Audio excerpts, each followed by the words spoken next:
ഒഡീഷ നിയമസഭാ തെരഞ്ഞെടുപ്പിൽ മിന്നും വിജയം തേടി ഭരണം പിടിച്ചതിന് പിന്നാലെ മുഖ്യമന്ത്രിയെ പ്രഖ്യാപിച്ച് ബി.ജെ.പി. മോഹൻ ചരൺ മാജി ഒഡീഷയുടെ മുഖ്യമന്ത്രിയാകും. കനകവർദ്ധൻ സിംഗ് ഡിയോ, പ്രവതി പരീദ എന്നിവർ ഉപമുഖ്യമന്ത്രിമാരാകും. മുതിർന്ന നേതാവും പ്രതിരോധ മന്ത്രിയുമായ രാജ്നാഥ് സിംഗാണ് പ്രഖ്യാപനം നടത്തിയത്. 24 വർഷം നീണ്ട നവീൻ പട്നായിക് ഭരണം അവസാനിപ്പിച്ചാണ് ബി.ജെ.പി. സംസ്ഥാനം പിടിച്ചെടുത്തത്. തീരദേശ സംസ്ഥാനമായ ഒഡീഷയിൽ ബി.ജെ.പി. ആദ്യമായാണ് ഭരണത്തിലേറുന്നതെന്നതും ശ്രദ്ധേയം. 52-കാരനായ മോഹൻ ചരൺ മാജി ആദിവാസി വിഭാഗത്തിൽ നിന്നുള്ള നേതാവാണ്. 4 തവണ MLA ആയിട്ടുണ്ട്. ബിജു ജനതാദളിന്റെ മീന മാജിയെയും കോൺഗ്രസിന്റെ പ്രതിഭ മാഞ്ചി നായിക്കിനെയുമാണ് പരാജയപ്പെടുത്തിയത്. 147 അംഗ നിയമസഭയിൽ 78 സീറ്റുകളിൽ വിജയിച്ചാണ് ബി.ജെ.പി. ചരിത്രത്തിലാദ്യമായി ഒഡീഷയുടെ ഭരണം പിടിച്ചത്.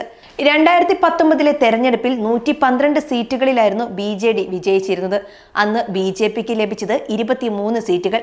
അതേസമയം കോൺഗ്രസ് ഇക്കുറി 9 നിന്ന് 14 അംഗസംഖ്യ ഉയർത്തി. 2000 മുതൽ ബി.ജെ.ഡിയുടെ നവീൻ പട്നായിക്കാണ് ഒഡീഷ ഭരിക്കുന്നത്.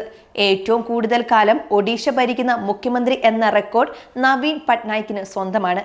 2020 മാർച്ച് 5-നാണ് നവീൻ പട്നായിക് ഒഡീഷയുടെ അമരത്തേക്ക് എത്തുന്നത്. ഇന്ത്യയിൽ ഏറ്റവും കൂടുതൽ കാലം മുഖ്യമന്ത്രിയാകുന്ന രണ്ടാമത്തെ നേതാവാണ് 77-കാരനായ നവീൻ പട്നായിക്. സിക്കിം മുൻ മുഖ്യമന്ത്രി പവൻകുമാർ ചാംലിങ്ങിനാണ് 1-ാം സ്ഥാനം. 24 വർഷവും 167 ദിവസവുമാണ് അധികാരത്തിൽ തുടർന്നത്. നവീൻ പട്നായിക് ആകട്ടെ 24 വർഷവും 89 ദിവസവും. ചാംലിങ്ങിന്റെ റെക്കോർഡ് മറികടക്കാൻ 78 ദിവസം മാത്രമായിരുന്നു നവീൻ പട്നായിക്കിന് വേണ്ടിയിരുന്നത്. വീണ്ടും ഭരണത്തിലേറി ഈ റെക്കോർഡ് സ്വന്തമാക്കാമെന്ന നവീൻ പട്നായിക്കിന്റെ സ്വപ്നം കൂടിയാണ് ബി.ജെ.പി. തകർത്തത്.